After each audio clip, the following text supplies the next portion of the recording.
All right, so we're live. And so, as people are coming in, I'm going to go ahead and start with a meditation, singing bowl to clear our energies.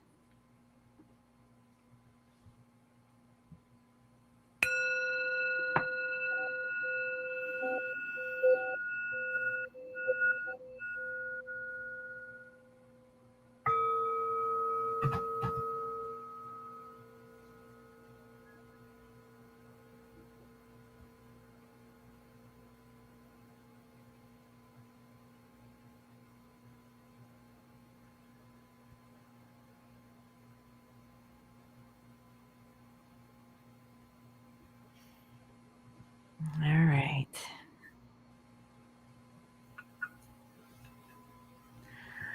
So, I hope you've been doing well. And let's see, as people are coming through, I'm going to pull out this article that you have written. And this is actually based on the Pisces full moon that is happening on September 20th, 2021. And from what I read, it's very interesting.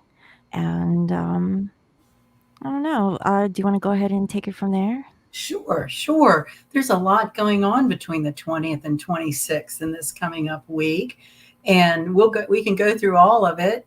Um, there's an opposition to Mars with this full moon, and this is a real good energy for steadfast, getting things done. Mars is that fire energy that, it doesn't really like being in Libra, so it tends to, you know, keep moving because it wants to get out of Libra.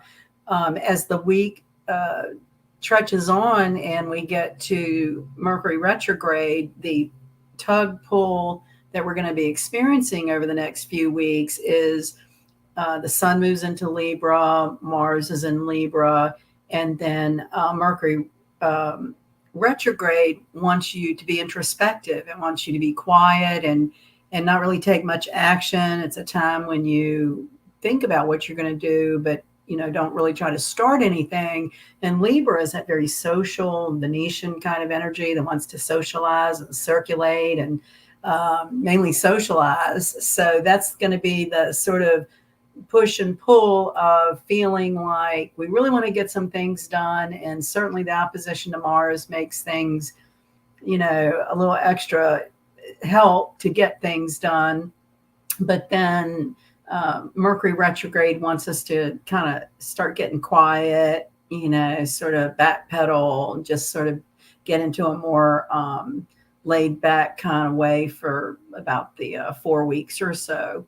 Now, Mercury retrograde happens 4 times a year. We live our lives just fine without ever even knowing whether it's retrograde or not. But when you do study astrology, it is an anomaly 4 times a year about things that involve electronics, and travel can be delayed and luggage can be lost, and just general delays.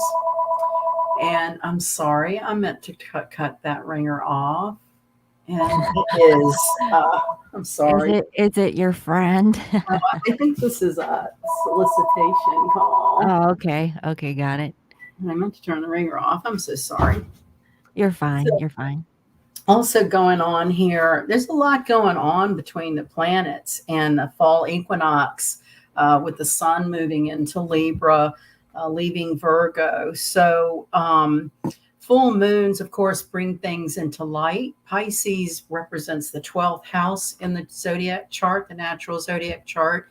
And that's our anxiety closet. It's where we hide things that we don't want to deal with. So when you have a big illuminated moon going through this closet, it brings things out into light. And that's good, bad, or indifferent. It is a full moon, and it does bring light to wherever it's aspecting. And in this case, Pisces will, the best way to use this energy, let's go there, is just being very, very creative. Just whatever that means to you, but try to take it's kind of a confusing energy. Like you don't really see everything. Neptune has a way of kind of, seeing through rose-colored lenses, and we don't really see everything, but it can be very fantastical. Fantasy writers have heavy Neptunian influences in their chart. Any kind of dream work or dream interpretation. So that's the realm of Pisces and Neptune, is the subconscious mind. So when you have all this sort of energy bubbling in that part of the chart, you can expect to run into people from the past or have dreams of past lives, or we were talking before about past life regressions. In the astrology chart, generally information can be gleaned from what someone has going on in their 12th house. And everybody has a different idea of past lives. So I recently read something about there were 400 to 500 books that have been hidden away from us under the Vatican for thousands of years that should be in the Bible. Because a big part of the rub on past lives and reincarnation is because we don't really see it in the Bible so much. And what I've always read or heard is that the parts of it could have been lost, or in this recent discovery of scriptures that have been locked away that we've not had access to, could reveal more information about that. But inevitably, I think we can all relate to feeling like you've met someone who's a stranger and feel like you've known them before. Or you can be doing something and go, oh man, I've done that before, like a deja vu. Or so there are paranormal experiences, however you want to explain them, whether it's a lack of oxygen to your brain or metaphysically and quantum physically. This is what happens in multidimensional existence. So where I was going with that is one of my long ago teachers who I held in really high regard, when people would ask, what was I in my past life and what have I been? His response was, everybody's been everything 10,000 times. So, in Eastern philosophy, your energy is ongoing. Chi is ongoing. We have a different vessel, but we're ongoing. Western philosophy, we reincarnate. And so there's a lot of different philosophies about it. In astrology, it is definitely related to the 12th house, which in the natal zodiac itself is the Pisces house. So that will make all of this energy much more intensified than we would normally feel. Could feel confused. The thing about Pisces is access. Like they do things too much and have a hard time with moderation. And kind of the standard interpretation is, if they like chocolate, they're going to overdose on chocolate. If they like alcohol, they have a really hard time controlling their intake. It's kind of an all or nothing energy. Spiritually, these are people who channel, astral travel, are living spiritually multidimensionally. So there's one end of the spectrum to the other. Kind of touches back to our Virgo new moon a couple of weeks ago that we talked about having, what do you believe? What's your faith? Pisces and Neptune really tests your faith. When you go through something unexplainable that might scare you a little bit or be a paranormal experience, it can kind of shake you up a little bit. So what does that make you do? A lot of times people will pray. Oh my God. Okay. Well, then what do you believe? And that's the realm we're in, is people seeking spirituality and also sort of seeking what do they believe or discount. We're in a day and age where pretty much everything is up for debate or question. you know. So Right. when it comes to Pisces in the 12th house, um, what I was going into with karma, because that just seems to be such a benign term, right? Karma. Mhm. Just write it off to karma, stuff it in the 12th house where we don't want to deal with it, right? And Well, karma is an accumulation of action over lifetimes. And as you had mentioned, that even if we die and pass on and uh, you know, um, be born into a new existence, it's a continuation of energy. mhm, Energy never dies. right. And so, like, even if we're a man or a woman, it really doesn't matter. Our experiences are an accumulation of things that we've experienced over many lifetimes. And so it's up to us. This is where I don't know what the scientific, or the scientists who actually term this, but, this is like, survival of the fittest. Dar- Uh, you know, Darwin theory. Yeah. Darwinism, right? And Mhm. so, yeah, so you kind of evolve, over lifetimes, and learn through experience and knowing what it is that didn't work and and applying things that do. But, you Another know, realm of Pisces and Neptune is aliens. mhm. Kind of touched on that with the Virgo new moon. The thought that other species um, thrive and live amongst us here on Earth and in other galaxies. So these kinds of energies make more of that secretive kind of information come more accessible to people who might not give it a thought, and it just comes up as a headline or something. Just these things that are UFO related. I saw a video recently. Someone saw like a configuration of three somewhat looking ship things, uh, just filming it, and they were darting around like, well, what is this? Okay, well, we don't know. So, but if this kind of energy is the kind of thing to investigate those kinds of oddities, uh, Mhm. if there's something you fear, trying to find a way to face that is a real good way to use this energy. I had a friend that was terrified of heights, and to get over it, she did a tandem parachute jump. Mhm. Mhm. And so that kind of, when we say use the energy, I mean, Pisces full moon opposite Mars, coming up on Mercury retrograde in Gemini, that's a real mixture of left to its own device is just going to sort of bat people around like in a storm, right? Very confusing, a lot of chaos, nothing really formulates, everything's very confusing or You know, some the mystery. the thing that I really like what you wrote was that what if the things we thought were real are fake, and the things that we think are fake are real? Yeah, I think we're going That to see that that. was strong. We're going to be seeing this full frontal. Mhm. And I think that's where I like to tie Pisces and the 12th house into our faith, because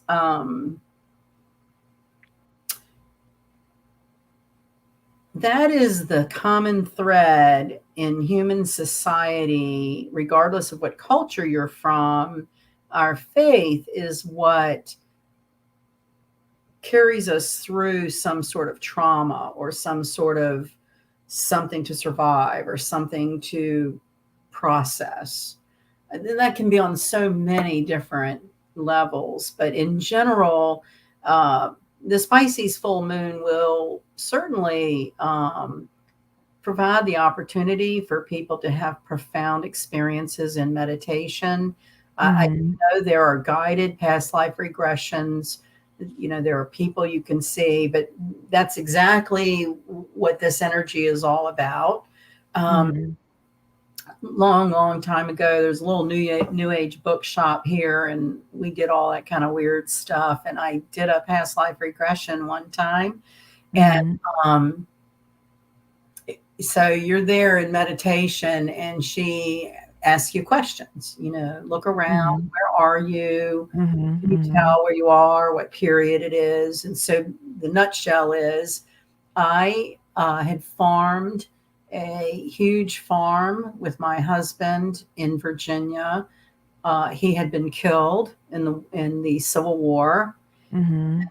Um, I was some sort of nurse in a tent of wounded soldiers, and Mhm. my experience was like pressing bandages. I mean, it just felt so real, and I could Mhm. smell burnt flesh. It was real intense. Mhm. And she would ask you questions, well, who are you? And da da da da. And from that particular experience, and I think you can do many and get other timelines, but for that particular experience, it was basically, we had a very solid marriage. He had gotten killed. I was alone, and I came out of that meditation thinking, if I ever met that soul, right? And Mhm. so, of course, whatever experience you have, they leave impressions with you. And so that has been one experience. And of course, dreams of being off planet somewhere. Mhm.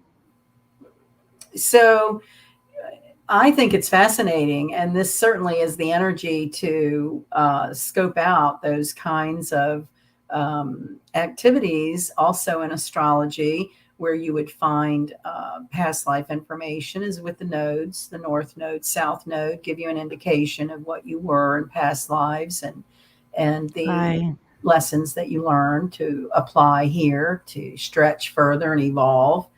Um, so that same teacher used to say to me, karma is like candle wax, if you need a Mhm. visual on it. And it's in our subconscious that has left patterns like in candle wax. And uh, that no matter who you come across, and this is anything, work, family, relationships, children, any kind of relationships, um, will repeat the same behavior patterns, even though the person might be different. And Right. until we can kind of bring that into the conscious mind to observe, what is my pattern there? I think there's a lot of psychology that could play into that. And for the sake of relationships and relating it to our topic tonight, Psychology Today did a article a long time ago about the physical differences between the male and female brain. And Mhm. the way they described it is the male brain is like a chest of drawers, and they handle one thing at a time. So they're in the work drawer, or they're in the car drawer, the girlfriend drawer, the family drawer. And the female brain has like a core with lots of stuff circulating around it. And the article Mhm. went on to talk about this is the communication breakdown between men and women, because, women are like multitasking all this stuff and talking to their partner, and they're in the one drawer. Um, and that's where the rub comes, like, you're not listening to me, you don't make me a priority. And then the man in the drawer, the male brain, is like, well, I'm just trying to fix my car. So Right. that helped, I think, to kind of get some idea of what does make for better communication. Right. What builds foundations in families and relationships, trust. Well, what starts with building trust? Mhm. Okay. Communication. Pisces is all about our psychic ability. So this is a time when, again, those exercises like your phone rings and you try to guess who it is without using caller ID, or Mhm. You're at the checkout and you run a number in your brain to see what your final number is going to be, see how close you were. Those are just little exercises of that part of the brain, you know, and this is the Aquarian age we're moving into, to be able to communicate more telepathically. So it's certainly an opportunity for people to get down to what is real and how they feel about things, and um, maybe investigating meditation tools, that can be an activity. It doesn't have to be sitting still and oming, but just Mhm. something that focuses the mind so it can relax and allow these energies to um, do what's natural. And these are natural energies for anything, anything, like dreamy and entertainment, The music. way I see it is like looking at it from a different perspective than, what we normally would see. Kind of like what you had mentioned about the rose-colored glasses, um, and just kind of like looking at things, from a different angle. Sometimes, we're busy in our mundane lives, just looking at a situation. And I really feel like, what this Pisces full moon really brings is to really bring that dreamy nature into our realities, Yeah. and really using our discernment to figure out what is really going on, you know. I mean, you have also mentioned about the past life regression. I actually went and did a past life regression a few days ago, and it was a very liberating experience, and I mean, just really briefly. So, the reason for me going to do this past life regression was because I was actually triggered. Because I sent a message to my twin wishing him a happy birthday, and I didn't get a response back. I was really triggered by that, guys. Normally, he would say thank you. This is the first year and all the time that I've known my twin that he would never say thank you. And I thought that was odd. Why wouldn't he say thank you? And it really bothered me. I didn't think that it would trigger me as much, but it really did. And so I really wanted to know, why do I have this attachment, towards my twin? I wanted answers. And so I did a past life regression and went through the whole process, and went to a timeline where I was a boy. Okay. I was a man. And my twin was a female. And we were living in the 1950s, which isn't that far away. I mean, that I must have been a fresh reborn, You're a past. Yeah, I was like, no, I'm coming back, like You couldn't wait to get back here for all this I time. know, right? I missed the 60s though, but Yes. but regardless, I realized, and let's see. Now I have written something here and I would like to pull that up. It was something specific that I had written, and I don't want to share all the details publicly, but basically, I told my future self to just let go and live my life.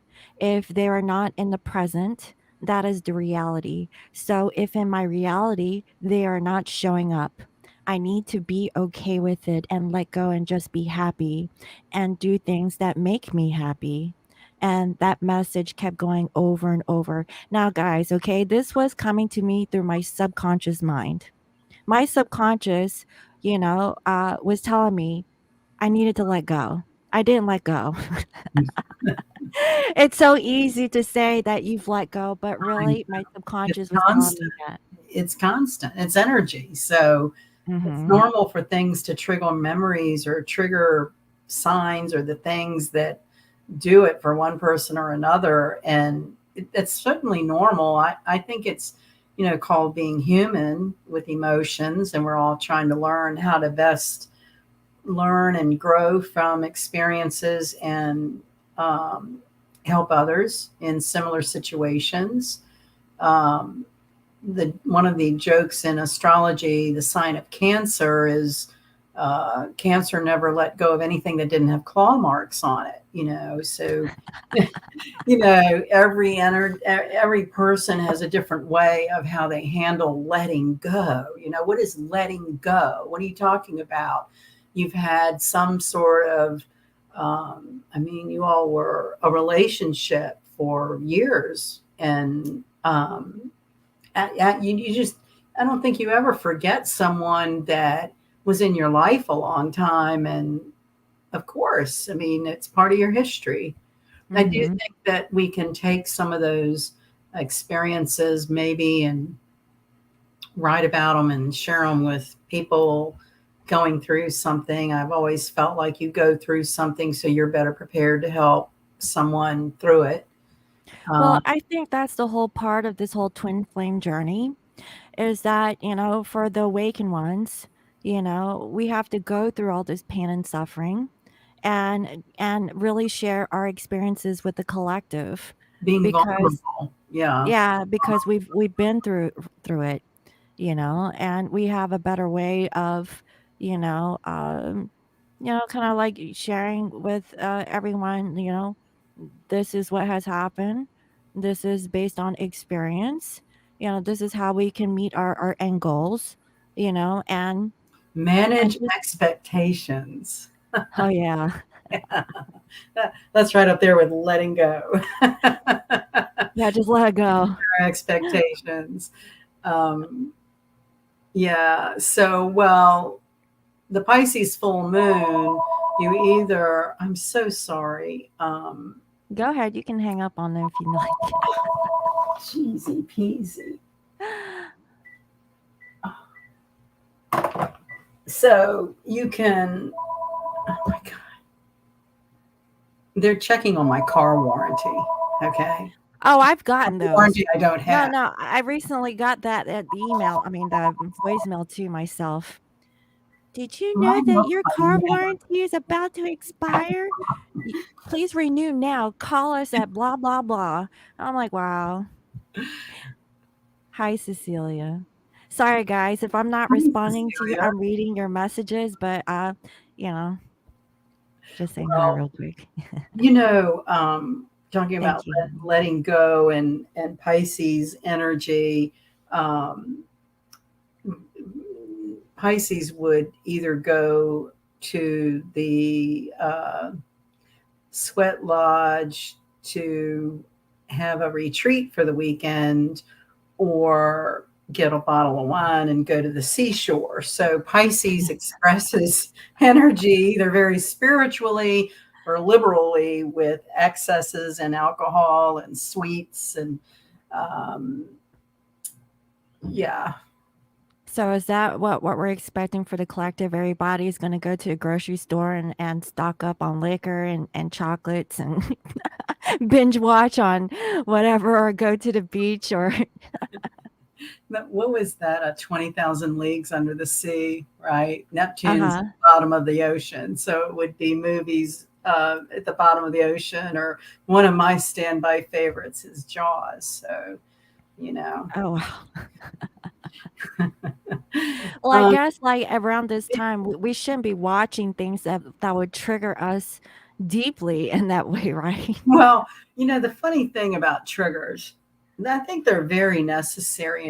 And once you navigate it, it's very healthy. I mean, I would like to think that no matter what, I, if I want to try to allow triggers, but I think it's healthy when you can go through something that used to trigger you and it doesn't anymore. I mean, you can kind of feel like, oh, wow, that doesn't bother me like it used to. Or, um, you know, um, like we never forget, right? Um, a big part of the purging, I think, in romance relationships is betrayal. And I don't know why I have a time with that word, I've been trying to dig into the derivation of the word betrayal. And it actually started with to hand over. So I try to put that in terms of, partners getting along. And I don't mean to say just men and women, but same sex or, the masculine, feminine energies in a partnership. Mhm. But what is it? What is it? Getting down to why is that a trigger, right? Jealousy, insecurity, um, and try to get down to it so that, like you just said, look at it a different perspective. And Mhm. then it does kind of vaporize. It's like, well, you know what? Whatever. My default mantra for a long time has been we're all just trying to survive. We're in historic times energetically, with what's going on with societies and government and things like that. We're certainly in a time of change and I want to say renovation, Mhm. restructuring. I do believe that it's all ultimately for the best, but it's painful getting through it. Um, one of the other there aren't a lot of absolutes at all in astrology, and astrologers can interpret charts different ways. But one of the things that I have consistently always seen in a chart, when you have Neptune opposing Venus, the person seeking the reading wants to talk about this relationship, inevitably they've met the person on a Neptune Venus opposition and see either something in them that's not developed yet or just see them totally different. And as that opposition widens and gets further away and the glasses come off, that oftentimes is the trigger for a person that, wait a minute, you didn't do that 2 years ago or whatever, because it is about a 2 year thing. Now, that's not saying that every relationship that would have a Neptune Venus opposition would bring disappointment, but it has been pretty consistent. When you meet someone under a Neptunian influence, um, Neptune is seducing you to see with compassion, right? Mhm. Mhm. Pisces feels, they're the psychic sponge. They feel how you feel. That's why they drink, because they're numbing. It's too much sometimes. Mhm. Or that's maybe why they pursue a monastery. It's kind of the extremes of Pisces is very spiritual, but then can also be very vulnerable to human vices. Mhm. We all Mhm. can. I mean, any sign can, but I think because Pisces is connected to that 12th house, the anxiety closet, where we keep our fears. We're all guilty of, just push that away. I don't want to deal with that. And then sometimes the universe just, thinks, well, maybe you could learn something from that, and they set up whatever they do for your job or your partner or family situation. And yeah, that might be what makes people take a drink every once in a while. Mhm. Mhm.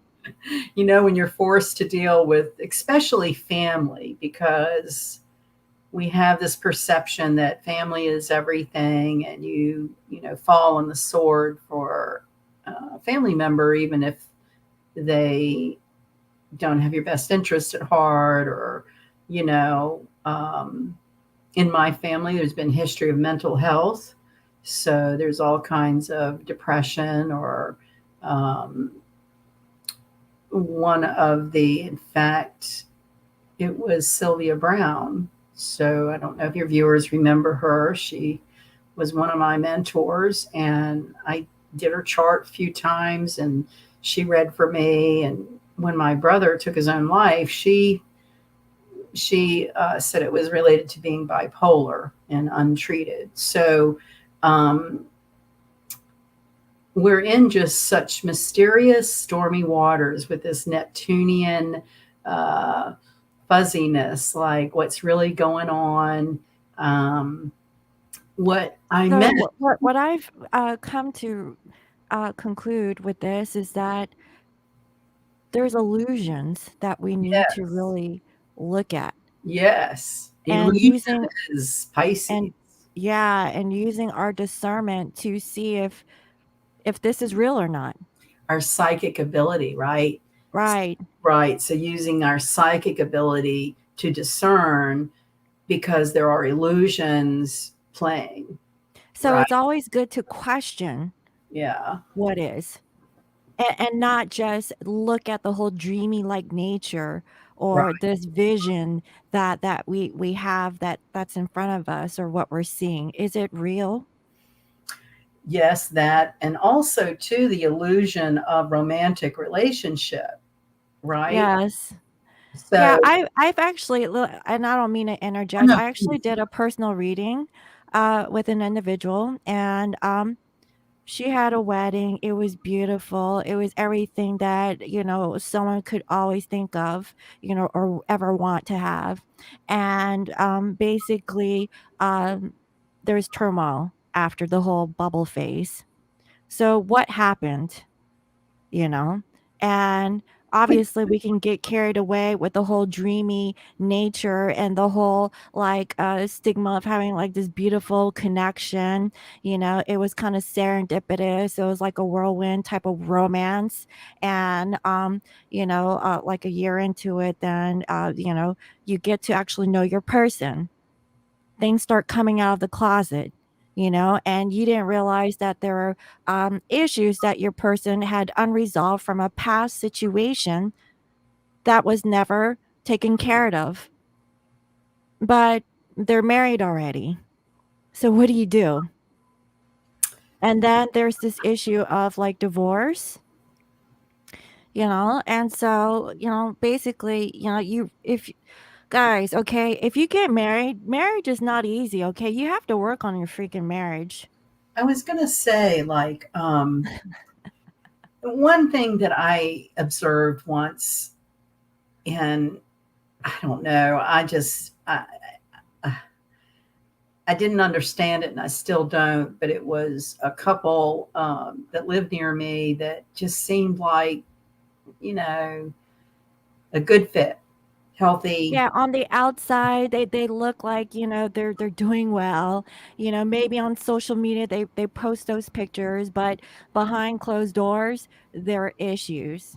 Well, they split up, and I didn't know either one of them really well. I just kind of had this perception, right, from I guess through Mhm. other people maybe.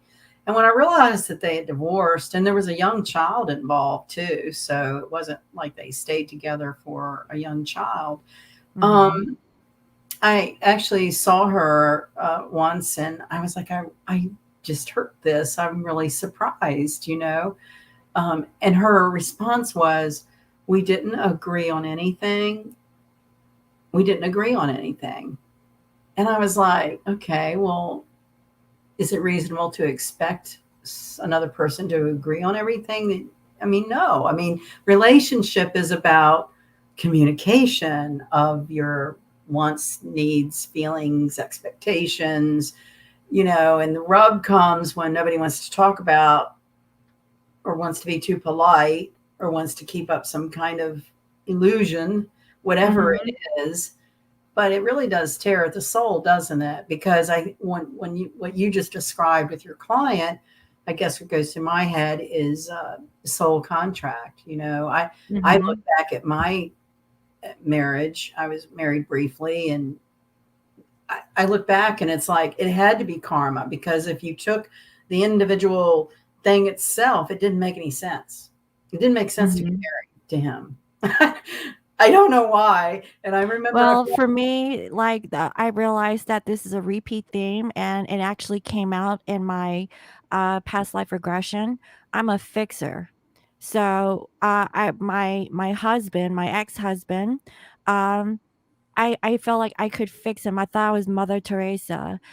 I thought that I had the ability to use my I don't know, my prowess, right? To change him. way. And I was sadly mistaken. because he didn't want to be fixed. He didn't feel like he needed to be fixed. He didn't feel like he needed, counseling, because whatever he said was far superior than what my perception was, that Right. he did need help. So how could I help him? I couldn't. You know, So I think when we talk about karma too, in the current day transits we've been getting through, we're also talking about family generational karma. mhm. Because women, and there's a role for men too, but just coming from a woman's perspective, and we're sitting here, women for generations have that role Mhm. to make the home, fix things, make things nice. Um, uh,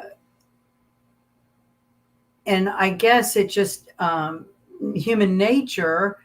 Um, Everybody's different about tolerance levels, I guess. I mean, that might be what makes someone drink or do drugs if they're in an unhappy situation. Stay numb. I think there's a lot of people that find ways to avoid addressing the problems in a relationship.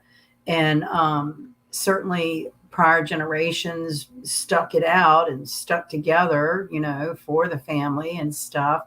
Um, Something in the last 30 or 40 years has changed with the nuclear family. And I think it's changed how we've all grown up, um, with what relationship should be. Myself, and I don't think I know anyone who feels that their bringing up was anything but dysfunctional. I mean, we're all Mhm. dysfunctional, right? And the more creative you are, the more dysfunctional you are. Mhm. So when she was talking about we just didn't agree on anything, I was trying to, well, love is creative. If you'd think that if you go to the extent of marrying someone, there's love there, that both people are acknowledging, I want to be with you. Um, so when you do hit a stumbling block, I don't understand why it's so hard to just have a conversation about it. So then Well, that it's the comes to mind. ego. Yeah, so everybody, and I think I addressed the ego somewhere in here. Oh, the ego never wants us happy. So that Mhm. same teacher that I referenced before would speak to the ego like this, that we only need enough to tell us when we're hungry. So there's a role for ego, certainly, but it can be a bear of some sort that sabotages our efforts to be vulnerable, to have healthy conversations. You know, some people are better at standing. Like having a comeback right when they're confronted, like at work or someone says something. Some people can just, rattle off a response and take care of it. I think heavy water energies, people that are more sensitive, it's like we tend to stew a little bit and don't want to hurt anybody's feelings, don't want to, you know, um, just don't want to, Right.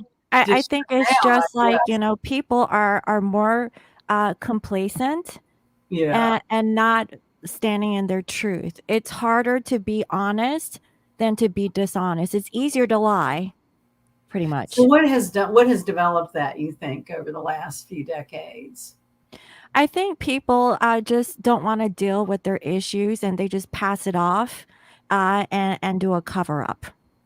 And then we're all just so in survival mode of meet and pay the rent, keep gas in the Mhm. car, feed the Yeah, kids, they'll deal with it at a later time. I can't do it. Then they go home, they get the bottle, the robots. or Yeah. yeah, or box, whatever, Yeah.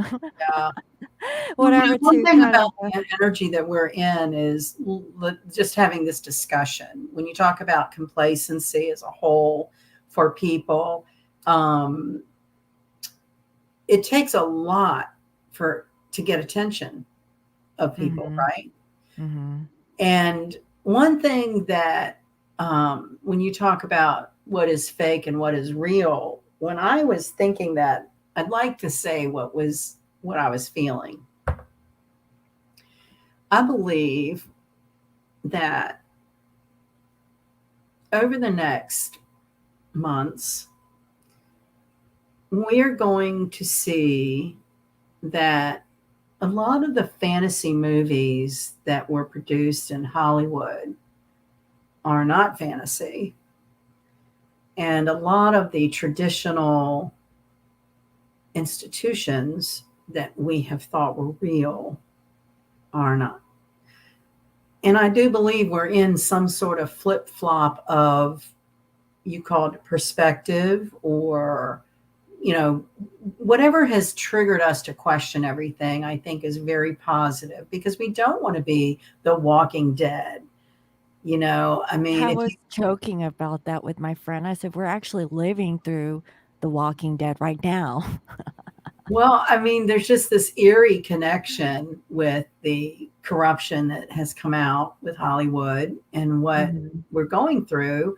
And a lot of the movies that have come out over the years, we're kind of seeing some of that stuff. Well, It's I think, people always knew. I mean, they always had like the intuition that there's a reason why Hollywood is producing those types of films, or whatever productions, because it's based off of some reality. There's some it's like truth to it. it's like modern day mythology. So in ancient times, as they wrote these stories and myths, there was some element there that prompted that story. Now, Mhm. over thousands of years, the stories get embellished and changed for a culture or this or that. But I do think our modern day movies and Hollywood and everything Hollywood has stood for, um, that that is really not all of that unbelievable. Mhm. Um, and the thing that would be unbelievable is like longtime institutions uh, not being what we thought they were, Mhm. the illusion. So it's kind of exciting, this energy, because you're kind of like, it's a movie. Get your, what's going to happen? What are we going to do? What are we each individually doing personally to fulfill our creativity? Because if you want to do this energy, um, you don't want to try to get a whole lot done. I mean, there's certain stuff you have to get done, but as far as new projects or setting off on big, ambitious plans, the next couple of weeks is more of a time of being mellow, exploring paranormal mysteries, watching or reading mysteries, anything about investigation. The closet, the 12th house is, it's dark in there and there's mystery, and Neptune guards the gate at the bottom of the ocean where it's dark down there and there's mystery. So we're surrounded, and you can look at it like Jiminy Creepers, right? Or, Mhm. boy, I wonder, and that's where I was just inspired to say, what if? I mean, this is the energy. You finish the sentence for yourself. What if, you know? Um, and that can be goals and in anything, relationships and work and family. Um, but yeah, I wish there was a way to figure out what part of the world uses this energy spiritually. Mhm. I hope globally light workers are daily praying for the world, um, Mhm. or a lot of drinking. I I know. Take wonder your what the poison. ratio is of the light workers praying and then the people just drinking. That would be an Well, there's interesting. always a sense of duality. You can go one way or the other. Do you take the high road or the dark road? The choice is yours because everyone has free will and use the discernment. to Right. know, like what you said in the very beginning. The things that we thought were fake are real, and whatever's real is fake. How could you use your discernment to know what is true? And everyone has their own journey to figure it out. And I really feel like, during this full moon is a time to release whatever that, it's like old limited beliefs, Right. like shedding away the old skin. Well, this narrative doesn't work for me Yes. anymore. I'm no longer vibrating on this. I really want to change. That's not what I think. I think it's this. Or coming to realize that things were not always as it seems, and now it's like a big slap in your face. And it's Well, like, dang. and the cure all I feel for that slap in the face is just to get very grounded in nature. Mhm. If you watch things that happen in nature, um, it's miraculous. And we lose that feeling of awe in our mundane lives. And Mhm. we're just programmed to pay, work, pay. So this is an exciting time to, I just had the vision of like, sitting out in a landscape somewhere with your easel and your paints and, being out in nature and trying to capture those feelings that you get when you watch bees in a flower. Or, I mean, that's for me, I think, a really healthy way when it's chaotic all around you. And I do believe that a lot will be coming to light more and more over the weeks. That's going to be shocking and not what any of us expected. And, Mhm. but also healing, right? There's a huge healing coming on, which Well, is a I good think I thing. think it's a lot to kind of like absorb, It is. because there's so much that is going on right now, Yeah. and everyone's reality is a little bit different, you And know. anxiety, I mean, Pisces does have that certain amount of anxiety of the unknown. And that's where, getting into nature, you know, keeping it simple. You've got to do your mundane little, whatever your tasks are. But instead of trying to, really get a lot done, but just trying to slow down, backpedal, connect with nature, and really watch and listen what you see in nature, because it can teach you a lot about our own ability to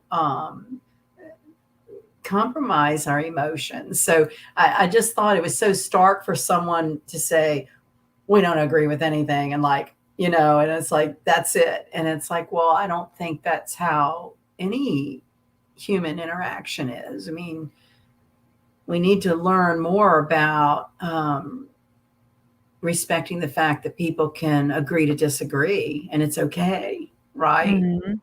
We Yeah, don't, because there's like this thing, like, about the majority and the minority, right? yeah, There's like a group of people who think a thought, and then you have like the outcasts, but who's to say who's right or wrong, you right, know? right. Yeah. So, we're in this wonderfully esoteric kind of um, Piscean haze that to use that energy would be to just give into it some. Try to unplug from your routine. Do something a little different over the next couple of weeks because it'll feel intense. And so how do you handle stress, right? And just make Mhm. sure that I think we talked on the Virgo new moon. It's a good time to start new routines for exercise and your health and your nutrition. Mhm. Well, hopefully, we've all done some small adjustment or something towards that end, because the intensity of this kind of energy, with all of it going on, like within a 4 or 5 day period, we're going to feel a lot of shifts of energy. The sun going from Virgo and Earth energy into Libra, an air energy, Mars in air. So air is all about intellect, right? We're all looking for information. Um, it's also very, kind of wanting to network and socialize and enjoy beautiful things. Libra's ruled by Venus. So, the art galleries and music and just really enjoying the simpler things in life is what my, anecdote is for this kind of stressful energy. Otherwise, I can see people piled up in bars drinking to get away from it easily. I mean, Mhm. and it's Mhm. nothing wrong with that either. Maybe that's your journey this life. We all have a different um, need, right? Mhm. And so I do believe that these kinds of events, though, uh, trigger people who have not pursued some sort of spiritual interest. I do think it naturally comes into their path. And there you go with that free will that we talk about. Just because there's the potential for these things doesn't mean anything.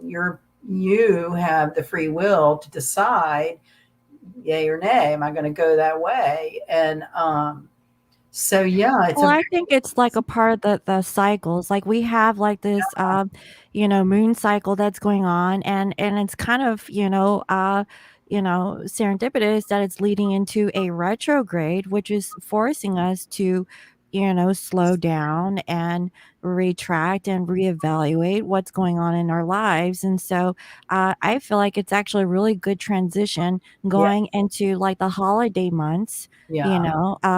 change. To kind of yeah, to kind of see like we need to slow down, see what's important to us, get in touch with nature, what can we do to make our lives better, what is it that we've missed in our life, and really make better decisions, moving forward. So I think that's really beautiful. Coming out of Yeah. the Virgo energy where we've been very efficient and getting down to our priorities. Mhm. So I think, probably the wisest thing a teacher ever told me was um, the fool follows his stars and the king rules his stars. So we kind of end up very uncomfortable when we're forcing an activity against the nature's energy, right?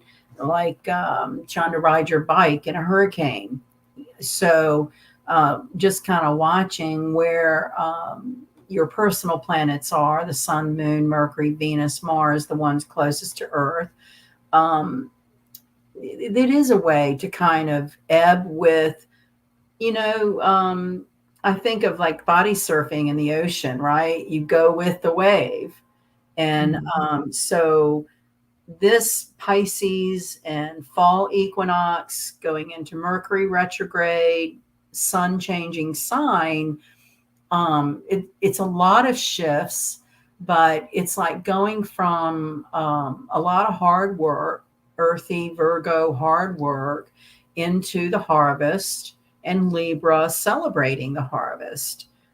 Libra loves to socialize and make beautiful things, and you know, we'll start seeing a difference in that and how Mhm. people celebrate different times of the year. So it's um it's exciting. It's just kind of a real odd mixture. So It's a guys, cocktail. stay grounded, bring out your creative projects, I you want know, my drink. yeah, do whatever that takes the edge off, right? Slow Because it's down. gonna be I mean, we get frustrated because we're trying to go too fast and get too much done, and we exasperate ourselves. So, it's part of quantum physics. If you slow down, you will have more time. There's something about that pushing, hurrying that defeats energy. I don't really understand it other than I know that when I slow down and just take each thing one at a time, I get more done than Mhm. trying to rush, rush, rush. So it is about finding your rhythm with these different energies, how they might interact with what's going on with progressions and transits in your chart. But in general, this would be a time to do dream work. Um, be very conscious of your energy level, not getting drained, because you will feel a little pulled down from all of that shift at one time. But it's a time of reflection and thinking about the plans you want to make. So it's all good and it's all exciting. It's just being flexible because um, when a lot of shifts happen at one time, you might see a lot of balls in the air, a lot of things going around. And so that can get a little disconcerting, right? Mhm. Mhm. Like you say, in terms of, use your discernment, develop your psychic ability. These are the energies to do that. Um, I think one of the best ways to do that is to have some sort of daily meditation practice, whatever that is for you, but to give your mind a chance to decompress and slow down and be quiet. Mhm. So, yeah. Okay. Well, I know I have a off topic here. So, in regards to this full moon in Pisces, in terms of twin flame connections, what do you see in store for the twin flames? What is the focus, or what should the focus be given with these Given energies? given to its own druthers, Pisces is very romantic. So, uh, twin flamers on positive trajectories of their relationship, it's a wonderful time to just be romantic and do things that make you feel good. Mhm. For twin flames that are not with their person or alone, it certainly is a time for still being creative and having in your mind and soul, what is the idea of perfect love for you, or every twin flame story is a little different. So Mhm. it's kind of hard to say across the board what the full moon will do. I do believe it will bring secrets to light. That's what full Mhm. moons do. I do believe it will reveal things that were thought to be real as fake, and vice versa. Mhm. Um, so the bottom line, regardless of what uh, situation you're in, whether you're with a person or you're not, it's still about finding your own sense of sovereignty, regardless of what the object of your love is going through or doing. I mean, you send them love remotely and you hope the best for them, but like, we all have free will to choose what do you want to do. And, Mhm. you know, um, I think a lot of the twin flame journey addresses the ego and how the ego can hurt relationships, either by not communicating or very confused communication. But Mhm. Pisces, it's very hard to get clear. It's very hard to get clarity. So it would be, I just had this idea, because probably people who are blissfully happy in their relationship aren't watching. Right. So for those of us that are solo and just trying to survive and figure out what's it all about, Alfie, I think it's real important to romance ourselves. If you, one thing that comes to my mind, I'm not like a regular cologne wearer or perfume wearer, especially not in the heat. But, if I want to feel a little extra something, something for myself, I might spritz on something that smells good, or Mhm. take a nice bath, or have some decadent dessert. Mhm. So it is a time for us to nurture ourselves as well, and be the lover that we want to attract, right? Mhm. So um, Pisces and Neptune is all about fantasy. So this would be week of fantasizing what you want with a partner, and to whatever extent you can do something to manifest that. Um, I've known people, yeah, I've known people to, you know, I had a friend that used to set a place setting at her table, and because she was ready for her partner to come into her life, and that was Mhm. place setting. So the universe reacts to what we put out.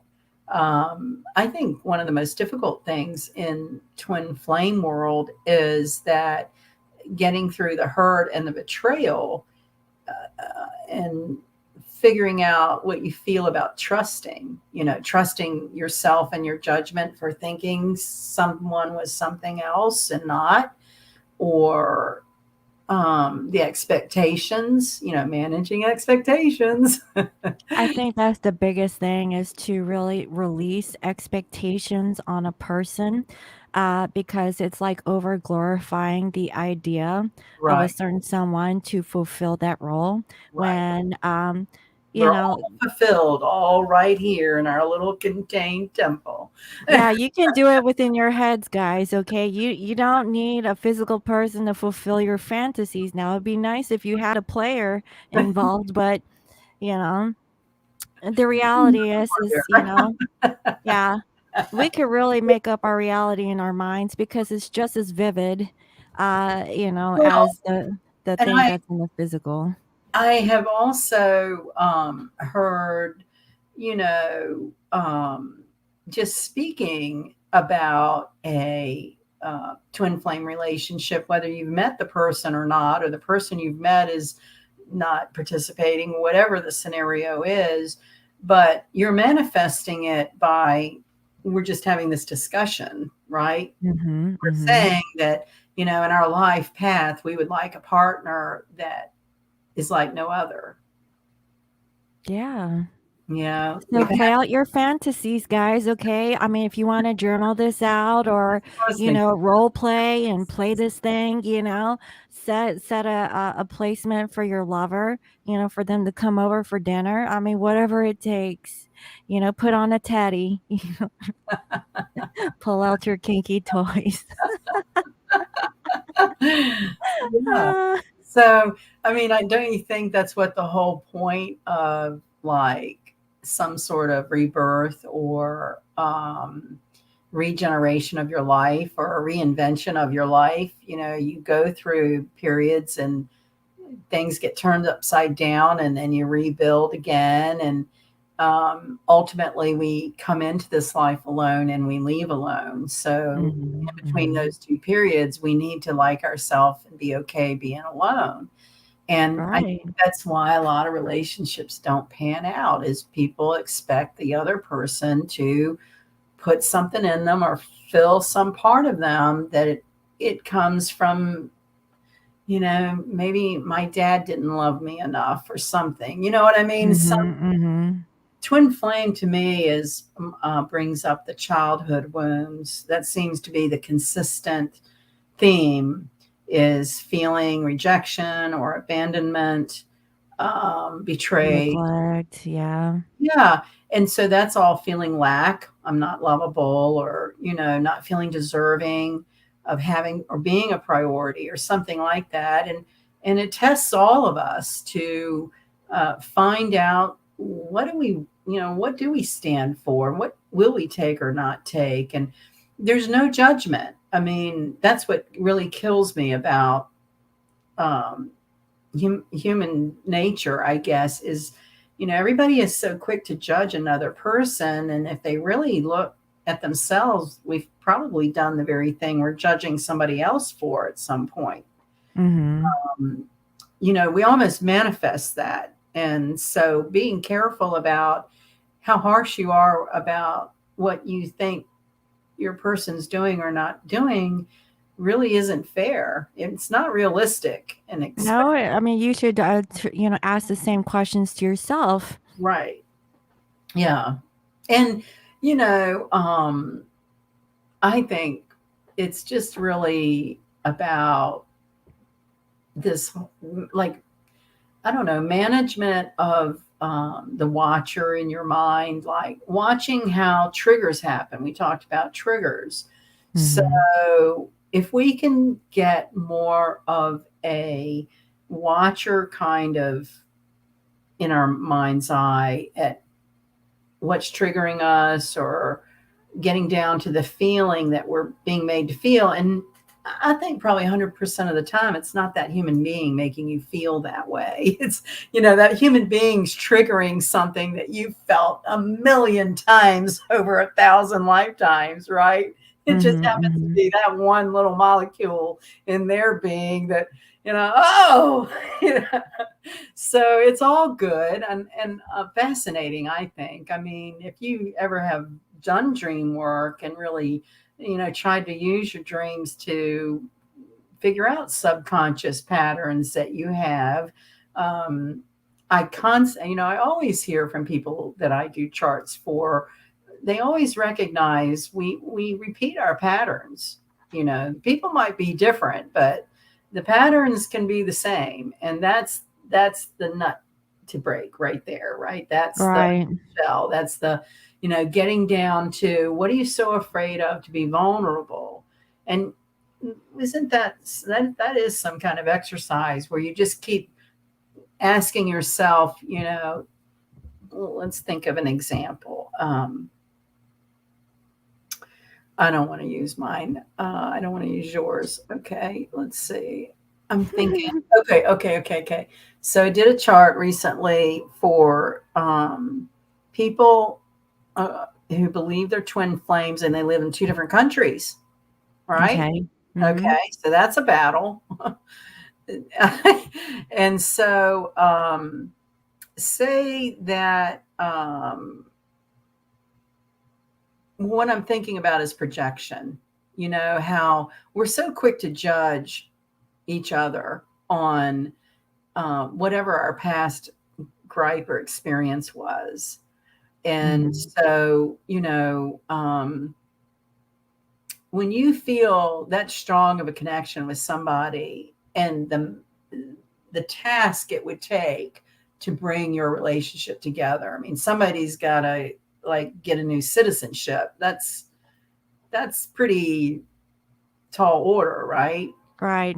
But what they do for each other, um, I believe, it brings up these questions of, um, well, so what if he never moves here, right? Mhm. He never leaves his country to move here to be with me. How would you feel? And write it down. Okay. So you would feel, let's just get dramatic, devastated. Okay. Mhm. Next question. So, how would you feel if you felt devastated about, and it's just that psychology of peeling an onion in your mind to get down to what's really the rub here. You don't really expect somebody to completely uproot their entire world and life in one country, and I mean, they've met over the internet, Mhm. so it's a big deal. So something something in this journey, I think, makes us feel like anything's possible. It's can be almost a breathtaking kind of, wow, wouldn't that be something?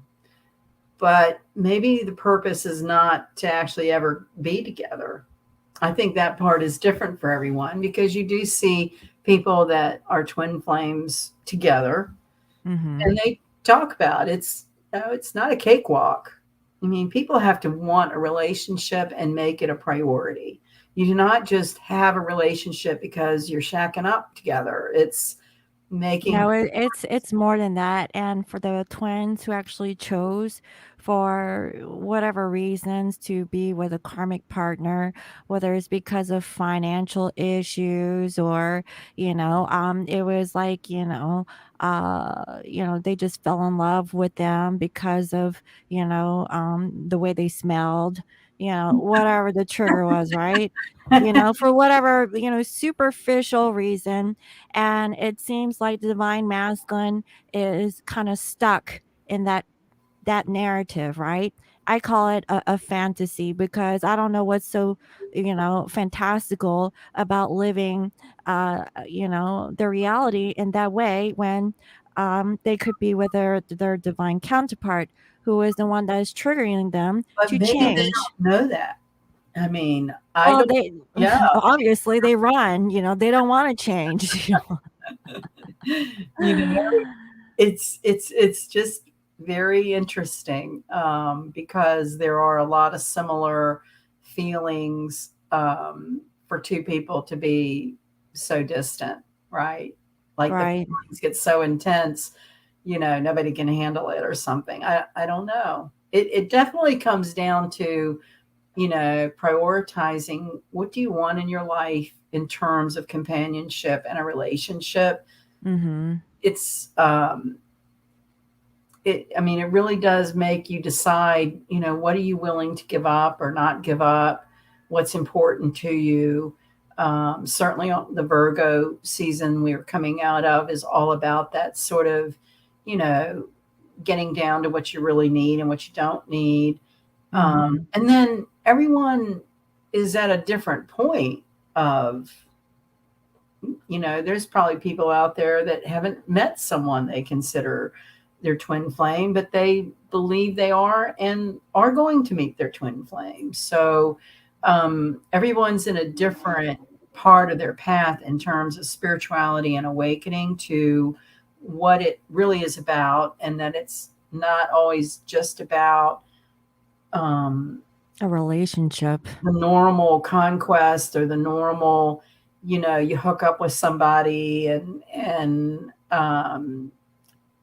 it doesn't Y'all have get to to have anything of any soulful connection or, mm-mm. and that's fine. I don't want to sit here and sound like I'm judging people who just want to hook up. I mean, we're all No, it does happen, and for the ones that are not spiritual, they seem to do really well with it. That's because they're not awakened. And, for the unawakened ones, and what I've noticed is that they're okay with that kind of relationship. I know. That's I'm what like, "Okay, like, really?" But the ones that are awakened who are more spiritual, who wants, like, a very deep soulful connection, it's very hard to really find that true divine counterpart.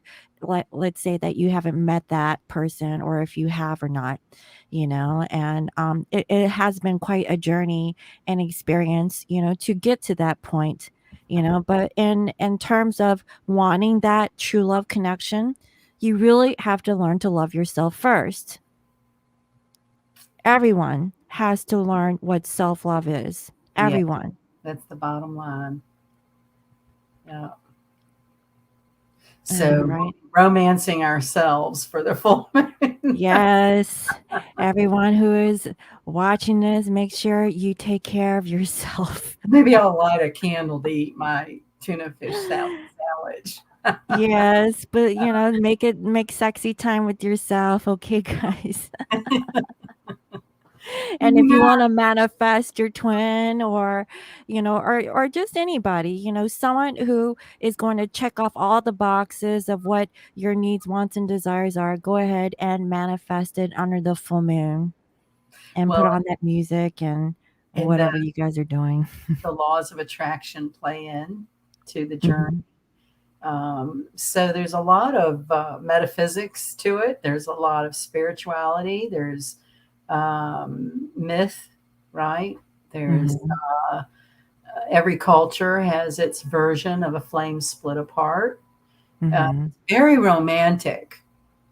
So I think, um, it's very, very appealing to those of us with a lot of heavy energies, the hopeless romantic. Like So, me, yeah, because yeah, my Venus is in Pisces too, so I'm very dreamy when it comes to love. I love to love. and that's one of the things that I think people recognize when the focus of their interest has made other choices or gone in other directions is that, um, we can have all that we need right here and actually embrace that. Um, Mhm. I think it teaches you to, even when you get to be with someone, if you do decide to get in a relationship, to still maintain that individuality and groundedness, because no human being can possibly fulfill another human being's needs alone. I mean, we all have to figure out what we need, be able to express it the best way we can or not. and Right? um, but the key to that to me is vulnerability. The hardest part Mhm. about rejection or feeling betrayed is you don't want to trust anybody, and you almost don't trust yourself to make the decisions, for what were you thinking that you trusted that person to begin with. But you can get pretty deep on that with trust. I mean, you trust because God tells us to trust. It's the key to unconditional love. um, that's a really hard, that's a very hard road to walk authentically.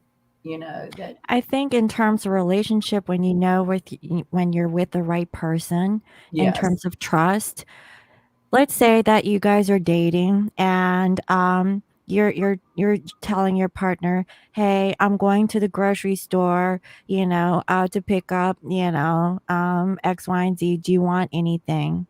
you know and it's just a mutual respect, just to let them know that right. you're going to a certain place, not because you want to get checked up on, or get a pin drop, and trying to see like where are they at, but Consideration. it's just respect, hey, I'm going over here. Or let's say one person is like, well, I just got invited over to my friend's house. I just wanted to let you know where I'm going so that you don't feel like I'm cheating on you or Right. anything like that. Things like that. If you know how to communicate, that is it. Learn how to trust your partner. Don't make any like conditions or causes to make them think otherwise, and that's the whole thing. People, they're like, well, I don't, why didn't you call me the other day? Well, I don't know. I went to sleep, or whatever, so there could be a lot of like miscommunication, but you have to build up that trust.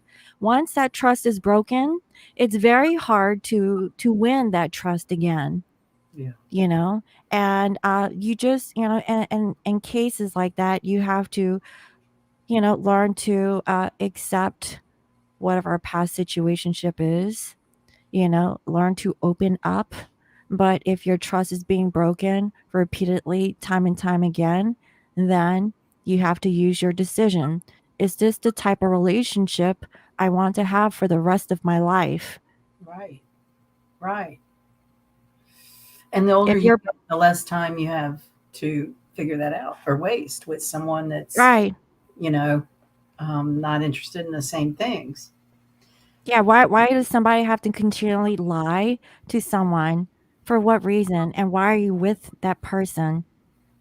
I think all of these patterns stem back to, early, early patterns in families, and, how we're taught and mostly not taught to love and respect. I think our generations are really have come up through a great deal of dysfunction of, you know, um, split up families and more and more pervasive drug and alcohol abuse. And so there's a Well, lot of I think that's a lot to do with it, like family karma, with growing up in families that have alcohol addictions, and the way that they've treated their children, and how it's okay to do those things. and maybe the children has learned these whatever you want to call They're it. protective.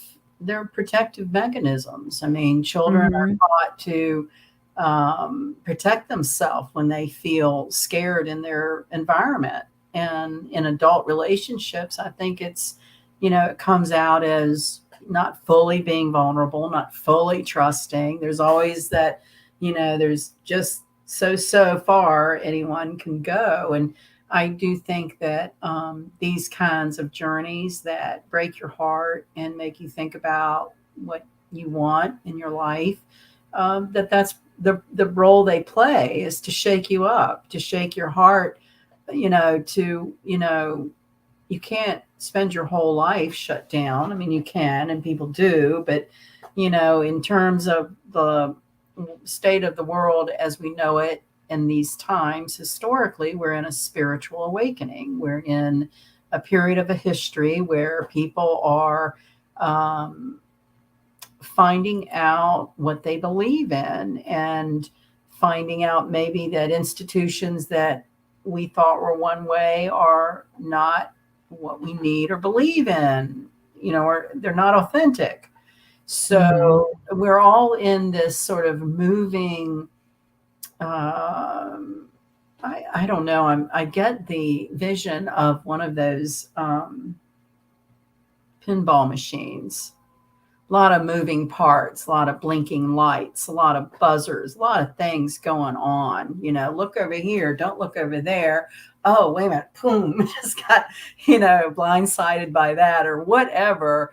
I just feel like we're in a transition of so many different shifts of energy that we're all just trying to find our footing, or not. So a lot of people who are not phased by different shifts of energy and can keep on trucking right along the way they always have. Um, uh, there's certainly a segment of our world like that. And then there are people like you and I and your viewers that want a more spiritual meaning in life and deeper relationships, even if it means Mhm. fewer. I'd much rather have one honest friend than a dozen, you know, lying friends. I mean, Wannabes. or just, that saying. I've always had trouble with that saying, keep your friends closer, but keep your friends close, but your enemies closer. I don't want my Mhm. enemies anywhere around me. They are, 9 times out of 10, they've done something to, you know, uh, try to hurt me. And so why put yourself in that position? But then there's job situations where people don't have any choice but to buck up and be put in that position. But I feel like Oh yeah, like my brother. I mean, I don't know if I want to put this out there, but no, maybe I should keep my mouth shut. you can speak in code. Well, basically, my brother had to succumb to a situation because he is in the medical field, and so he told me he had no other choice but to do a certain thing.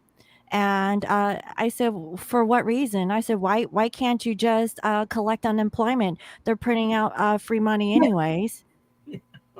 I mean, my brother was like laughing and he's like, "Well, I have a baby on the way." I was like, "I don't care. Why don't you be a stay at home dad and freaking raise your kid and collect that unemployment? Point blank, period." I said, "Well, Your civil rights lawsuit. yeah, that's what I saw. They're putting out lawsuits now because of that." Employers are I was like, backing well, after you've been you know, um, compromised. Well, I'm going to go one step further with you here in our live that we did before we came live. No names, but when you have a very high up government official of the health department in front of all the news cameras with a very queer smirk on her face saying, it's amazing how easy it is to control large groups of people. Mhm. Wow. That Yeah. could really rock people's worlds. This is some serious historic cycles happening, and we need to all be. I keep coming to the word sovereign, sovereign, sovereign in ourself. Yeah, Stand. whatever happened to the one side where it says my body, Oh you yeah, know? right. Yeah. Huh. Okay. Well, see, that's where I'm hoping that all of these shifts and within a few days shake apart some of this in terms of bringing to light Mhm. a lot of information that's been hidden, and things that we thought were real or not. Um, Mhm. it's like a weird freak show, really. It's like it's um, it's really. Um, I can maybe try to connect it like this.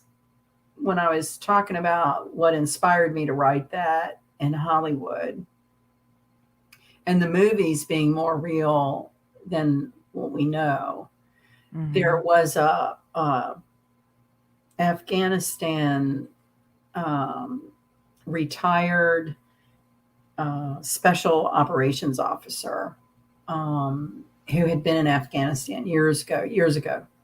Mhm. And now everybody thinks he's crazy, I'm sure, but he said that him and uh, his soldiers, his unit, witnessed. This is gonna be crazy. Witnessed another species coming up from underground over in Afghanistan. So Afghanistan, if you look into it underground, is very rich with all kinds of minerals and gems and um, Are those the sand people? well, they were talking more like it looked like a kind of a hive looking thing. But there's a movie. This is why I freaked out when he said it, because you know how you can be maybe laying around on a rainy Sunday and get onto some B channel movie. Yeah. You just need those days every once in a while. I couldn't tell you what the name of the movie is because it was one of those sort of like napping in and out of a weird movie Like, afternoon. what is this? Oh, let me just watch this. And there's nothing else to watch. Yeah, but it was like a crew of people. They weren't soldiers. They were more like they're more like the Indiana Jones style adventurers, and they were in some foreign land with this hive looking thing, and they were watching as these ships came out of the earth. Now, I saw that years ago. And then a few months ago, when I get on to some of these really weird radio channels and stuff, and the special ops retired officers say that. And I was like, and the more and more that seems to be coming forward, even in the mainstream media, those movies that we've been seeing in Hollywood aren't so much fantasy. And, maybe our perception of the American dream is like living like the Waltons is not real. You know what I'm saying? The flip flop of, and that's what this energy is doing. And to me, I think it's very exciting. You know, I'm Leo. I want it to be real. I want it to be honest. I want to know the truth. That's all. Mhm. Nothing can hurt you, I feel like, more than lies and deception. I mean, if you know what the truth is, at least your mind can process that, and hook it to dots that maybe means something for you, or a lesson you needed to learn, or didn't need to learn, whichever way the wind blows. But yeah, that honestly happened, and that's why I'm just sort of like trepidatiously with one eye open, like what's gonna come out next, and it's Well, you were exciting. mentioning you had snakes coming out the Oh woodworks. my lands, I've had snakes for three So years. what's underneath it? What's underground? um where I You don't live. want to know. You I know, but there are utilities buried, like huge gas transmission line behind me. Oh. So who knows? But um, we're in times when you have robots that look like human beings. Uh, Mhm. I have to tell you this experience. Um, I've been told for years artificial intelligence will probably take over my job because I read a lot of long, boring documents. And Did so, you see that about, like, how the AI there's AIs that are replacing the police force? yeah, yeah. Like, seriously, I mean, like, these are drones and, like, little cars and And we're stuff, going to and have flying cars too. yeah, Yeah. like, I saw that and I was like, "Oh my god." So, There's so much anyways. weird stuff that I think is coming to light, and we're really going to get a big dose of it the rest of this month. And it's exciting, and we need to embrace it, and we need to be detached from any of our perceptions of what we've known in terms of So in stable. other words, just be open. Be open, be flexible, be non judgmental, take Mhm. care of yourself and your family and your home. It's really what it comes down to is right where you are on the earth, and do you have what you need, because there's a lot of shifts, and it's good that we become more self-sufficient. We should never be dependent upon anything or any authority to provide for us. Um, we're ancient people. We've lived off the land for Xeons, right? So I think that all of this might be coming around to help us, uh, stir up that prehistoric memory, right? Mhm. That we don't need as much as we think we need. We can do really well keeping life more simple. I keep wondering where's all the junk gonna go. Like, we're all purging all of our junk, and it gets hauled off to the landfill, and it's like, what's gonna happen to all these landfills of junk? You know what? I asked the same thing. Here in Washington, we actually have recycling centers Yeah, where we separate, our we junk. do that here. Yeah, Yeah, back in North Carolina, we didn't have that. Now, we had a separate bin for the recycling, and the trash man takes it, and I don't know where it goes, you know? But here in Washington, we have to separate, like our glass, our and plastics, styrofoam that gets, trashed, electronics, large items and things like that, so I don't know, honestly, I don't know where it goes where I live. well, I'm telling you, these are the things that are kind of But making. what I did hear was that there is a portal or a black hole that is close to the, Earth's atmosphere, and I've heard I don't know, this is just one thing that I've heard, I don't know, that was the first time I heard it, and I haven't heard from it again, that we actually send our junk into space. Oh, really? Yeah. I heard of There's one portal that's close by, but I don't know, I don't know, it's guys, where all the we missing socks go from the washing machine, right? yeah, we just have to be open, right? I mean, that's just one thing we just like, yeah, it's Open, possible. flexible, non-judgmental, kindness. I mean, some of the things that have been downloaded have to do with 9/11, since it was the 20th anniversary. And Mhm. we were all so kind to each other back then. Remember that? I mean, people were all over the There was world. something that was actually, united in Yeah. that particular time, but it was for an ulterior motive, a much bigger, thing that we had no idea about, and it was based off of, oh, I'm not Well, gonna go down that rabbit hole, should I? we'll be down it soon enough without. I mean, I I know really. that there's other people on YouTube and stuff like that who is actually have more guts to spill those Well, things out. I think we're going to start seeing it spill out in the mainstream. And, what I want to emphasize is that we all need to get back to that unification and kindness, allowing people to have their different opinions. Um, what I've been spouting off for months is there really isn't any political party debate anymore. I mean, it really is about freedom or suppression, period. I don't care what party you want to talk about. When we're human beings, the thing that makes our gene pool unique to other species is our ability to be creative.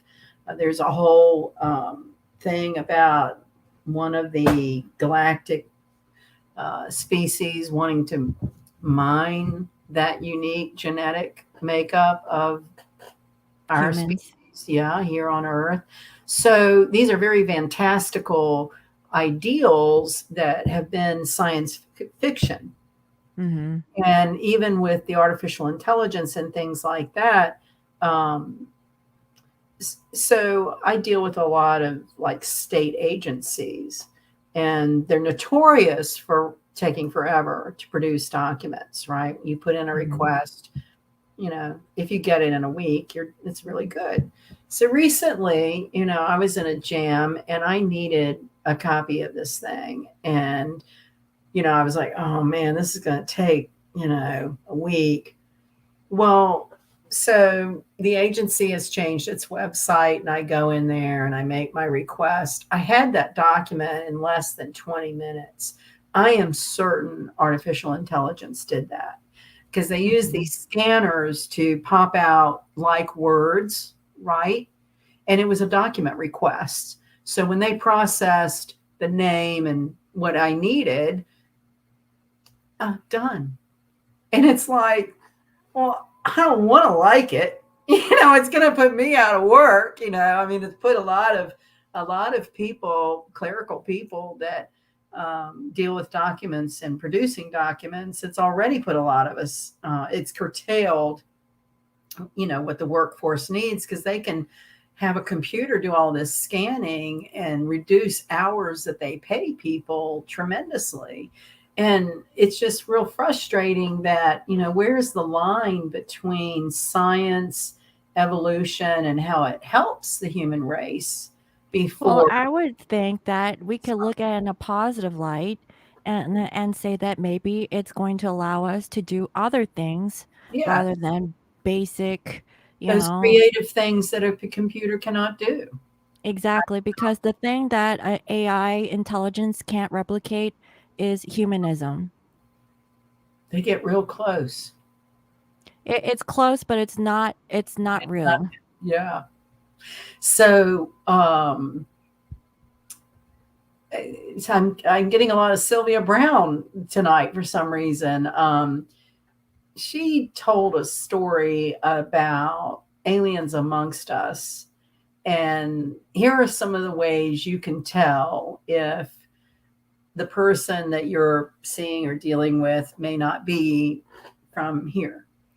First thing is synthetic hair. Their hair is very Mhm. synthetic. The second thing is where they're from, they have gills here. Mhm. So when they are in this mask or whatever, they might have an odd shape of sinus nose structure. Mhm. They shuffle because they're not used to the gravity here on Earth. So they tend to shuffle their feet. So, this was 20 years ago, and I'm sure she got, made fun of. It's like, oh, no, no, no. Well, I guess about 3 years ago, I was working at this place, and I swear I met this girl, and I was like, she's one of them. She's Uh-huh. one of them. It was like the most synthetic hair. And she told me the story about having something removed from right here. She had a scar, and she'd wear these tall stiletto heels, right? And she shuffle them. Ah. And but it's just there's a lot of strange things that right under our nose, and I do believe that we will see more and more light brought to the dark. That the 12th house closet has this illuminated huge moon coming through it, and I think that's going to um, flush out some you know secret enemies. I know there was a general in the news this week that admitted to having a phone conversation with one of our enemies. So, 12th house is about secret enemies, investigations. I think I sent you a list of all the things that it can represent, and it's frightening how much of that is in the news right now. Yeah, that article you sent me, it actually correlates with what's going on in the global perspective, you know. But we can also apply this to our individual selves, Right, you right. know. I try Yeah. to do that in relationships and when you're in a relationship with yourself, and um, we are we're herd animals. We are wired to have companions and to be in groups. So when you're not, there's sort of another kind of way you have to figure out navigating, and have some sense of confidence and ability, because I know when some of this stuff starts popping, a lot of people who are alone feel more vulnerable, and so then my mind goes through, well, what's so bad about feeling more vulnerable? Why are we scared to feel vulnerable? So what happens when we're vulnerable? This is that psychological peeling the onion again. Okay. So Mhm. I'm vulnerable. Then what? Okay. Well, then say whoever I was vulnerable with was vulnerable with other people too. To say it, and so then what? How does that make you feel? Okay, so you feel really lousy. Okay, so you feel really lousy. Well, then what does that do? How do you feel? And you just keep trying to needle your brain to get down to what's the real reason you're upset? What is the real rub? In the twin Mhm. flame journey, I think that the person that we call our twin flame, whether they are real or not, whoever that person is, was the catalyst for you to start this. I wanted to say rude awakening. Yeah. you know, because you think you got it all figured out, and then the universe comes along and sort of tosses your little cart, for you to figure out again. But it's like either way, it's a chance to just get down to the bottom line of what do you want. Mhm. If you're scared of being alone, the universe is going to give you plenty of opportunity to be alone. And it's not until you feel okay and that you'll be okay, um, that I think your energy shifts. And I think that's happened for me. I don't know how many years or when or months. I think it ebbs and flows of times when I feel more secure than others. But I know with the lockdown and things happening over the last year, I felt very afraid because I am alone. I'm very alone, and I've had to really work through. Well, look, if I had to bail out or if I had to go somewhere to get to safety, where would that be? So all of those kinds of fears, okay, it's again in your anxiety closet, your 12th house. We really are better. We're serving ourselves when we're willing to come up with it. Like I'm scared to be alone in a crisis. Well, when I look back now, I can't tell you how many crises I've survived alone. But for some Mhm. reason in your head, it's like, you know, and maybe that just comes from going through stuff, and then out the other end you can look back and say, well, I managed okay. We can Mhm. always do better, but I'm here and I can, speak to it or whatever. But so we all Well, have that goes into an alignment with, like, fear is an illusion. yeah, that's a good one. The ego. Mhm. The ego wants you to feel scared and keep you from trying things or doing things to get to your happy Well, it's place. because it's based on experience, and what experience taught you was that you should be afraid because of something that was. Boogeyman, for God's sake. You know what I mean? How many had siblings that threatened you with the boogeyman growing up? I mean, I used to somewhere. have a situation when I was little, and this was back when we didn't have internet or nothing, and so you know how the neighborhood kids are. We all get together, and we're very explorative. And back in the neighborhood I lived in, there was a wooden house that was outside of our particular neighborhood, and we call it the boogeyman. Okay, the boogeyman lived in that rickety wooden house, and it had a eerie light in the window, and it was kind of dingy. An eerie light. Mm. Yeah, and then we would always have to cross that house to get to the candy store. So I Whoa. don't know if I don't know how everyone's childhood upbringing was, but we had a candy store, or you could buy now laters for like 5 cents, Uh, you know, or even Pop always Rocks, those or by the pound. candy was always nice. And so we would always talk about that boogeyman's house. So there was always a fear surrounding that house until one day the house got burnt down.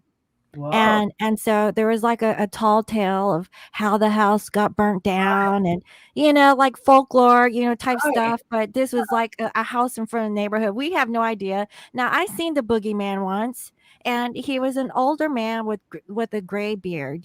So obviously he kind of matches the visual of what a boogeyman would look like. But he never inflicted any harm towards anyone. He was just an old man living in a rickety old house, Yeah. not going back to looking at the whole, scenario of this, boogeyman's house, Yeah. and that's what it was. I mean, I've never heard anything about the boogeyman hurting anybody other than he was called the boogeyman and he looked like the boogeyman, I think there was a horror movie called The Boogeyman. He used to come out of the shadows with a knife or something. I don't know.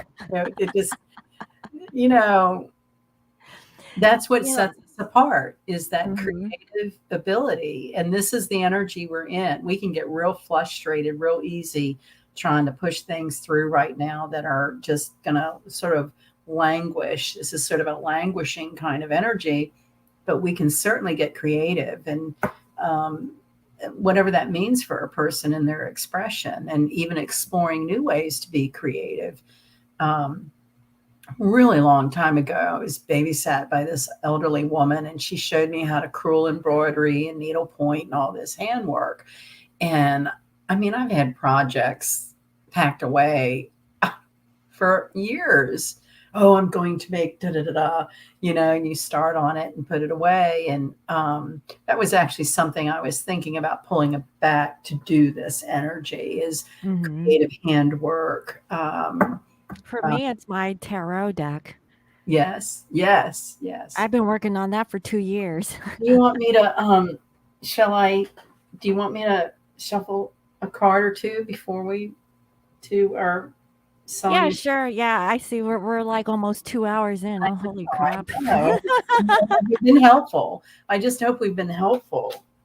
Yeah, sorry guys if we ramble on and go off So tangents. I just want people to use this next week as a time to be relaxed, keep it simple, do something really creative, or continue to do creative things.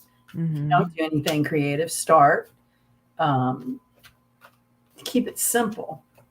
All right. So this is interesting because oh no wait, oh this is the Wheel of Fortune. So Ah, we're in transformation, right? We've been talking about karma. The karmic wheel turns. Who do you think the King of Pentacles would be? hopefully the divine masculine. And so then he would be looking out over his horizon with his creative rods. Okay, so he's looking to see like what the Oh, future may hold. Mhm. Mhm. go with the strength of a gladiator. Wow. Yeah, Really? that. Good news. Oh, I really like what comes next. the truth. Wow. What what is that folklore about King Arthur and the sword and the stone? And it was King Arthur that was able to remove the sword from the stone, right? You have to Mhm. be a Holy Spirit to be able to remove this. So he Someone was that was made of valor, honor, right. yeah. So the truth, and that's what I want to get excited about is That's amazing. So potentially there could be oh, communication look, coming through. Queen of Swords? yep. Yes. Yes. Feminines. Oh my God. Masculines could Oh, be connecting with you guys. oh. Wow, transformation. So you're going to get the truth about, like, maybe something that has transpired. So Wow. seeing the death card brings us into, and I know this is getting ahead a little bit, but time is only in the linear mind, right?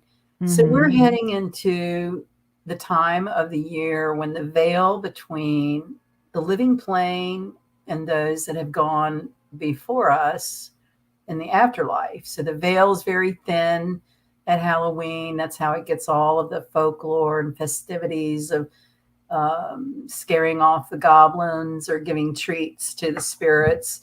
So we would, I'm already thinking about it. I love Halloween just because of that kind of mystery about it. I Uh, like pumpkin pie. yes. I found a neon light that said psychic on it. So I put my psychic Oh. neon light out for Halloween. But anyway, don't get any takers.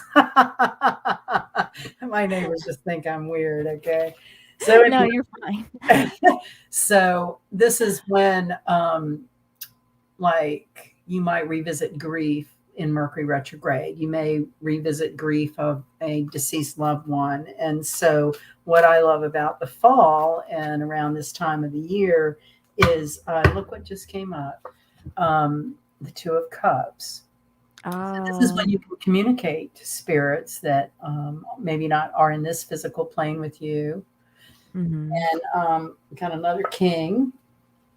Oh, so here's our Wow. creativity. We want that kind of king. So Yeah. feminines, it's time to get creative and expressive.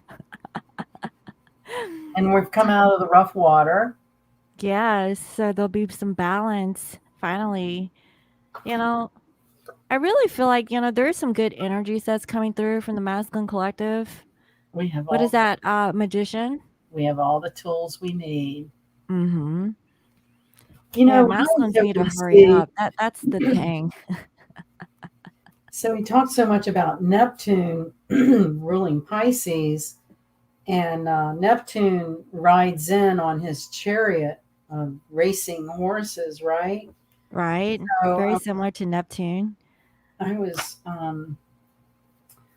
wanting the chariot card for us. I thought the Wheel of Fortune. Look, it's going to be the last thing I look at. I'm sorry. Let's see. I'm destined to get to it here. Look, it is going to be the last card I look at. Oh, wait a minute. I've missed it. Never mind. It didn't come up. I don't know why. That's weird. To Oh, be wait a minute. continued. Oh, no, wait a minute. No? Okay. Well, all right. You want to ask a last question for the collective? What's your burning question for the Twin Flame Collective tonight? Hmm. Will Well, I guess you kind of pulled the answer. Will the twins actually get any kind of contact Oh, from their divine counterpart? Now, based on the card pulls, I see that it's a yes. Some of these masculines may come through and communicate the truth that they have gone through a transformation, an ending of maybe a belief or maybe just a way of being. And just yes, duplicated so cards here. These came up yeah, with so they have actually made a decision to possibly, connect with their feminine and offer a partnership. That's actually really good. they could be drinking too. See the cups of wine. Yeah, they're drinking too. They're drinking. Sometimes it takes a drink to get to the truth. Loosey goosey. You know, we've all said something when we've had a drink that we wished we hadn't, right? I don't know. That wasn't me. I don't know. My masculine confessed something to me while he was in a drunken state, Care to and share? he told me that Oh, um yeah, it's really deep, but he told me he thought of me as his future wife. hmm, you I've never. always held on to that, and that's a part. Oh, I finally get the chariot. Jesus Christ. Well, hurry up, asshole. You're taking too damn long. This is for me balance, right? The yin and the yang. Right, not finding the ability to pursue like a direction until you get cooperation, and also getting guidance from the heavens above. And this is Neptune's realm here Hmm. Well, you know what? He needs to come with with his trident, his his spear. trident, his wisdom. Yes, What ready has to he learned? Is he fish. ready for the real thing? And last but not least, we got this last time. Oh, Three of Pentacles, awesome. Oh, there. It's been almost 3 years between me and my masculine. It's been 2.5 years since I've last seen him. Well, time is linear now. You know, it's only part of our brain. It's not really out there in space. Mhm. So that's part of the human experience that I think frustrates everyone the most is patience and time. And I know I get frustrated with how time flies. I had a client today saying, well, this isn't till December. And I'm like, well, I think about yesterday, it was April. So December will be here soon enough. And there is some science behind it with the planet moving fast, rotating faster. Time is moving faster. There are people out there that believe that. And if you talk to really old people, they'll always say, you know, time moves faster from being old. But I mean, I have felt that way a long time. I don't think it's age related. No, I think we go through peaks and lows, when it comes to time. Like I remember when I was a teenager, I just felt like, time was so slow. I wanted to be an Yeah. adult, like today. And Yeah. then once you become an adult, you're like, well, remember back when, we were I wish I'd teenagers stayed and in blah blah school. blah. And then fast forward, you're in your 30s, you're living your life, and you're kind of wishing that you're a little bit older for whatever reason. And then, it flip flops, and I really feel like, living the human experience and tying it with a linear situation has purpose, you Yes, know, absolutely. It certainly brings up a lot of our emotions and um, like make, timelining, and this particular time, yeah. and using correlations with that. And that's why, for us, sometimes we want to jump timelines and see what happened in a different space, time, and reality, and whatever, placement that you're in, either on Earth or elsewhere, who Well, knows? just like that movie Back to the Future, you know, and how they time travel. And there's like, I've been seeing these feeds come through on YouTube about time travel. It's like, okay, wasn't this always just a fantasy? Are they saying now we can really do that? You know, that series that came out that was all about time travel, The Outlander. So, some interesting subjects that are coming out more mainstream that have always been somewhat esoteric, right? Which is Hmm. part of the spiritual awakening, you know, people needing more than just showing up in church on Sunday and singing some hymns and having fellowship. People need something for their soul. And what Hmm. is that? It's your work, it's your creativity, it's your kindness to other people. It's, you know, how can you help someone through something? You know, they say to get out of depression, just go help somebody, get your mind off yourself, you know. And it's easy to get depressed when things don't work out and you're alone and you just don't know what's going on. So you've got to find ways to get creative and and be all you can be. Mhm. You know, and for it to be enough. Oh, yeah. So, Yeah. but we're I think we're rocking and rolling, doing good. We're moving into some really exciting times of secrets being revealed and getting to the truth of the matter. And that to me And is like, hopefully we can get it all, like, out in the open before the end of 2021, you yeah, know, and so that we can have new energies going into 2022, because I think 2022 is going to offer a sense of making choices and decisions based on what we know right now.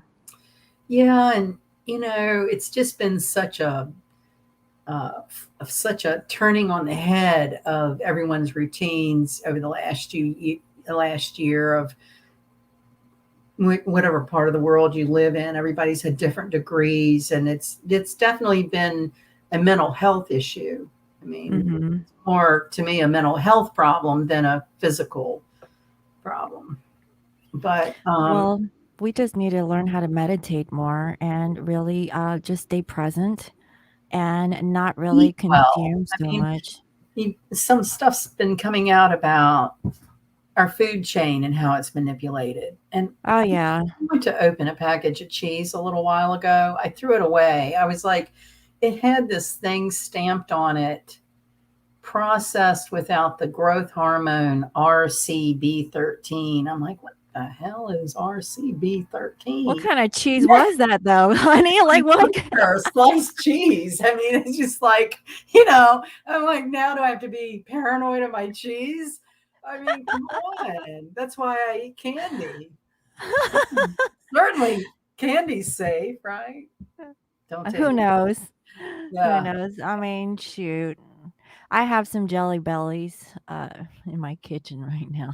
I tell you, with all of this talk about whether or not we might have like some time down or whatever, I have this thing about M&Ms. It's like as long as I have M&Ms in the house, I'm good. They're the main That's good. thing for At me. least you can eat M&Ms. I Like for love me, M&Ms. You don't I like wish I no, it's because I'm allergic to dairy and they make it out of milk chocolate. So Yes, I can't have milk chocolate. So if I eat chocolate, it has to be pure. Like, the I don't cocoa. know. Yeah, Yeah, it's yeah. chocolate. I hope they can make chocolate with sugar or something, but eating chocolate might be a little bit tricky for me. It has to be vegan chocolate, I guess. Well, and just to show you how our minds just connect with comforts and things. I mean, that was probably one of my childhood favorites. So, Mhm. when you're going through something that's kind of scary, and I don't know, you want things near you that give you comfort. And so yeah, whatever it Well, I have my popcorn, honey. This is what I'll be doing tonight. you're is it what is that stuff called? It's Smudge. that boom chicka popcorn. Oh, that sounds This good. Yeah, this is my favorite. It's the kettle corn, the sweet and salty. Whatever it takes to get through. But I think that we're really, that whole visual of Neptune and his chariot riding across the waves. This is Mhm. where we're heading. Like, and I want people to feel very buoyant and positive because as you may hear things that are shocking or unbelievable, keep your sense of humor, keep grounded. Um, Life goes on. Yes, this too, we will survive and thrive. And Mhm. you know, it, I'll look forward to hearing from people and what it's manifest for them. Yeah, so guys, I really hope that this channeling was really helpful for you all. I know that we touched base on all kinds of topics, but if you really enjoy this, make sure you share, subscribe. If you're interested in booking a reading with Sunny, you can always visit her on her website. It's www.lionmountainhealing.com. And yeah, she does all kinds of readings. It could be on you, it could be on, your connection with your twin flame. She's always given me a lot of guidance throughout the years in regards to my connection with my twin. I'm so thankful, to really connect with her in those ways. And yeah, We thank need to you get you back all. to the East Coast. What's that? We need to get you back to the East Coast. It will happen. I feel like within 2 years.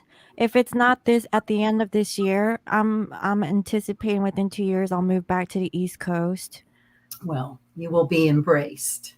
Yes, I like I said, I'm gonna get me a French bulldog, and we're gonna have like play dates Yeah. with our doggies. Yeah.